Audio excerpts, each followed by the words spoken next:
নমস্কাৰ আজি এইটো ভিডিঅ'ত আমি আলোচনা কৰিম 4500 এলপিইউপিৰ বেংগলী মিডিয়ামৰ তিনিখন জিলাৰ কাট অফৰ এক বিশ্লেষণ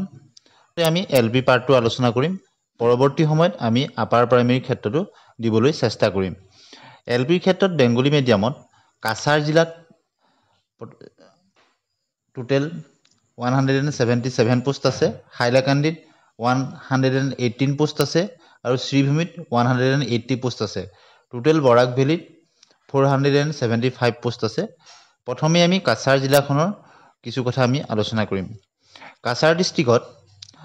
আনৰিজাৰ্ভড 73 পোষ্ট আছে ওবিসি এমওবিসি 31 টি টাইপছৰ ক্ষেত্ৰত 12 এসচিৰ ক্ষেত্ৰত 18 এসটি প্ৰিন্সৰ ক্ষেত্ৰত 24 এসটি হিলছৰ ক্ষেত্ৰত 9 পোষ্ট আছে আৰু পিডব্লিউডি ক্ষেত্ৰত 10 পোষ্ট আছে কাছাৰ ডিস্ট্ৰিক্টৰ ক্ষেত্ৰত যদি আমি চাওঁ 5550টা এলপিইউপিৰ ক্ষেত্ৰত এলপিত আনৰিজাৰ্ভড কাট অফ হৈছিল 63.077 আৰু ওমেন ৰিজাৰ্ভেশ্যনৰ ক্ষেত্ৰত 64.504 হৈছিল গতিকে আনৰিজাৰ্ভড টাফ কম্পিটিশন হয় গতিকে কাছাৰৰ ক্ষেত্ৰত এইবাৰো টাফ কম্পিটিশন হ'ব গতিকে আমি 5550টা পদ পূৰ্বৰ 2023 চনৰ খিনি আৰু আপোনালোকৰ কমেন্টছৰ ওপৰত ভিত্তি কৰি আনৰিজাৰ্ভৰ ক্ষেত্ৰত আমি ক'ব পাৰো যে এইবাৰ আনৰিজাৰ্ভড 65 এটা সেফ স্কোৰ হ'ব পাৰে কাছাৰৰ ক্ষেত্ৰত ওবিসি এমওবিসিৰ ক্ষেত্ৰত 31 পোষ্ট আছে আৰু 5550টা পদৰ ক্ষেত্ৰত 31টা ইয়াত কাট অফ হৈছিল 57.828 আৰু ওমেন ৰিজাৰ্ভেশ্যনৰ ক্ষেত্ৰত 59.355 গতিকে বৰ্তমান 4500 পোষ্টত 31 পোষ্ট আছে গতিকে আমি 5550টা পদৰ লগত তুলনা কৰিলে দেখা পোৱা যাব যে ইয়াত কিছু কম্পিটিশনটো বাঢ়িব আৰু 4500ত কাট অফ 60 প্লাছত থকাৰ সম্ভাৱনা আছে গতিকে 61 এক সেফ স্কোৰ হ'ব পাৰে ওবিসি এমওবিসিৰ ক্ষেত্ৰত ঠিক একেদৰে টি টাইপছৰ ক্ষেত্ৰত 12টা পোষ্ট আছে আৰু 5550টা পদত 53.526 হৈছিল আৰু টি টাইপছৰ ক্ষেত্ৰত এইবাৰো কম্পিটিশনটো কম হ'ব গতিকে 55 এটা সেফ স্কোৰ টি টাইপছৰ কাৰণে এসচিৰ ক্ষেত্ৰত কাছাৰ জিলাত 5500ত 18টা পোষ্ট আছিল আৰু কাট অফ হৈছিল 58.469 আৰু ওমেন ৰিজাৰ্ভেশ্যনৰ ক্ষেত্ৰত 59.093 আৰু 4500 পদৰ ক্ষেত্ৰত যেটো 18টা পোষ্ট আছে গতিকে কাছাৰ জিলাৰ ক্ষেত্ৰত 59 এসচিৰ কাৰণে আৰু ওমেন ৰিজাৰ্ভেশ্যনৰ ক্ষেত্ৰত 59.8 বা 60 এটা সেফ স্কোৰ হ'ব পাৰে এসটি প্ৰিন্সৰ ক্ষেত্ৰত যেটো পোষ্ট নাছিলে 5550টা পদত গতিকে এতিয়া এসটি প্ৰিন্সত পোষ্ট আছে 24টা এসটি প্ৰিন্সৰ ক্ষেত্ৰত 58 এটা সেফ স্কোৰ হ'ব পাৰে এসটি হিলছৰ ক্ষেত্ৰত যেটো 9টা পোষ্ট আছে 5550টা পদত পোষ্ট নাছিলে গতিকে এসটি হিলছৰ ক্ষেত্ৰত 56 এটা সেফ স্কোৰ হ'ব পাৰে আৰু পিডব্লিউডিৰ ক্ষেত্ৰত 53.526 আছিল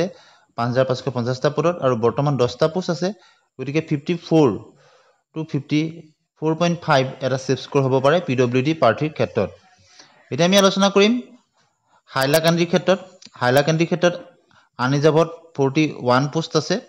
আৰু 5550টা পদৰ ক্ষেত্ৰত কাট অফ হৈছিল 62.139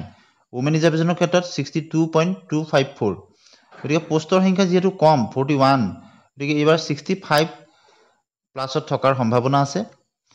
হাইলাকান্দিৰ ক্ষেত্ৰত আনৰিজাৰ্ভড আৰু ওমেন ৰিজাৰ্ভেশ্যনৰ ক্ষেত্ৰত কিছু পইণ্টৰ ইফাল হ'ব পাৰে আৰু যদি ওবিসি এমওবিসিৰ ক্ষেত্ৰত আমি চাওঁ 21টা পোষ্ট আছে 5550টা পদত 57.526 আছিল আৰু ওমেন ৰিজাৰ্ভেশ্যনৰ ক্ষেত্ৰত 58.683 আছিল গতিকে বৰ্তমান কিছু বাঢ়ি যাব পাৰে যোৱাৰ সম্ভাৱনা আছে গতিকে 60 এটা সেফ স্কোৰ হ'ব পাৰে ওবিসি এমওবিসিৰ ক্ষেত্ৰত আৰু ওমেন ৰিজাৰ্ভেশ্যনৰ ক্ষেত্ৰত হয়তো 60.5 হ'ব পাৰে টি টাইপছৰ ক্ষেত্ৰত 10টা পোষ্ট আছে আৰু 5550টা পদৰ ক্ষেত্ৰত 55.128 হৈছিল আৰু ওমেন ৰিজাৰ্ভেশ্যনৰ ক্ষেত্ৰত 52.531 হৈছিলে গতিকে 4500 পদৰ ক্ষেত্ৰত 10টা পোষ্টত 55 এটা ছেফ স্ক'ৰ হ'ব পাৰে আৰু ওমেন ৰিজাৰ্ভেশ্যনৰ ক্ষেত্ৰত 55.2 এটা ছেফ স্ক'ৰ হ'ব পাৰে এছচিৰ ক্ষেত্ৰত 14টা পোষ্ট আছে এতিয়া বৰ্তমান আৰু 5550টা পদত ইয়াৰ কাট অফ হৈছিল 58.328 আৰু ওমেন ৰিজাৰ্ভেশ্যনৰ ক্ষেত্ৰত 59.131 গতিকে এছচিৰ ক্ষেত্ৰত এজ ইউজুৱেল 59.5 এটা ছেফ স্ক'ৰ হ'ব পাৰে আৰু ওমেনৰ ক্ষেত্ৰত পইণ্টত কিছু বাঢ়িব পাৰে এছ টি প্লেইনছৰ ক্ষেত্ৰত 15টা পোষ্ট আছে গতিকে 58 এটা ছেফ স্ক'ৰ হ'ব পাৰে এছ টি প্লেইনছৰ ক্ষেত্ৰত আৰু এছ টি হিলছৰ ক্ষেত্ৰত 8টা পোষ্ট আছে গতিকে 55 এটা ছেফ স্ক'ৰ হ'ব পাৰে কম্পিটিশ্যনটো যথেষ্ট কম হয় আৰু পি ডব্লিউ ডিৰ ক্ষেত্ৰত 9টা পোষ্ট আছে গতিকে 5550টা পদত 52.531 হৈছিলে গতিকে পি ডব্লিউ ডিৰ ক্ষেত্ৰত আমি যদি চাওঁ 55 এটা ছেফ স্ক'ৰ হ'ব পাৰে পি ডব্লিউ ডিৰ ক্ষেত্ৰত আটাইতকৈ মষ্ট ট্ৰেণ্ডিঙত থকা বেংগলী মিডিয়ামৰ জিলাখনেই হ'ল শ্ৰীভূমি শ্ৰীভূমিৰ ক্ষেত্ৰত আনৰিজাৰ্ভত 5550টা পদত কাট অফ যথেষ্ট হাই হৈছিলে 70.841 আৰু ওমেন ৰিজাৰ্ভেশ্যনৰ ক্ষেত্ৰত 60.591 যথেষ্ট ডিফাৰেঞ্চ আছিলে কিন্তু আমি এতিয়া ক'ব বিচাৰোঁ যে বৰ্তমান যি 4500 পদৰ ক্ষেত্ৰত ইমান হাই নহ'ব যদিও ট্ৰেণ্ডিঙত আছে প্ৰথম হয়তো প্ৰভিজনেলবিলাকত অলপ ইফাল সিফাল হ'লেও কিন্তু 65 যিসকলৰ আছে তেওঁলোকৰ ছেফ জোনত আছে বা গ্ৰীণ জোনত আছে বুলি ধৰিব পাৰে আৰু ওমেন ৰিজাৰ্ভেশ্যনৰ ক্ষেত্ৰত পইণ্টত কিছু কমিব পাৰে গতিকে 65.5 অৰ্থাৎ 65ৰ যিসকল আছে 55 প্লাছ 65ৰ প্লাছত শ্ৰীভূমিত যিসকলে আবেদন কৰিছে তেওঁলোক এটা ছেফ জোনত আছে বুলি নিজকে ধৰিব পাৰে গতিকে OBC MOBCৰ ক্ষেত্ৰত 35 পোষ্ট আৰু 5550টা পদত 58.839 আছিলে আৰু ওমেনৰ ক্ষেত্ৰত 59.764 আছিলে গতিকে এতিয়া বৰ্তমান ইয়াত আমি 60 এটা ছেফ স্ক'ৰ হ'ব পাৰে আৰু ওমেন ৰিজাৰ্ভেশ্যনৰ ক্ষেত্ৰত পইণ্টত কিছু বাঢ়িব পাৰে 60.5 মান হ'ব পাৰে আৰু টি টাইপছৰ ক্ষেত্ৰত আমি 13টা পোষ্ট আছে য'ত 5550টা পদত কাট অফ আছিলে 53.485 আৰু ওমেনৰ ক্ষেত্ৰত কিছু বৃদ্ধি হৈছিলে 56.489 গতিকে এজ ইউজুৱেল শ্ৰীভূমিৰ ক্ষেত্ৰত টি টাইপছৰ ক্ষেত্ৰত 55 এটা ছেফ স্ক'ৰ হ'ব পাৰে ওমেন ৰিজাৰ্ভেশ্যনৰ ক্ষেত্ৰত পইণ্টত কিছু ইফাল সিফাল হ'ব পাৰে 56 হ'ব পাৰে আৰু এছ চিৰ ক্ষেত্ৰত 12টা পোষ্ট আছে শ্ৰীভূমিত গতিকে 5550টা পদত নট এপ্লিকেবল লিখা আছিলে কাট অফত গতিকে এতিয়া 12টা পোষ্টত এছ চিৰ ক্ষেত্ৰত 58 এটা ছেফ স্ক'ৰ হ'ব পাৰে আৰু ওমেন ৰিজাৰ্ভেশ্যনৰ ক্ষেত্ৰত কিছু পইণ্টত বৃদ্ধি হ'ব পাৰে আৰু এছ টি প্লেইনছৰ ক্ষেত্ৰত 21টা পোষ্ট আছে এছ টি প্লেইনছৰ ক্ষেত্ৰতো 58ৰ আশে পাশে থকা প্ৰাৰ্থীসকল ছেফ জোনত আছে বুলি ভাবিব পাৰি আৰু পইণ্টত কিছু ইফাল সিফাল হ'ব পাৰে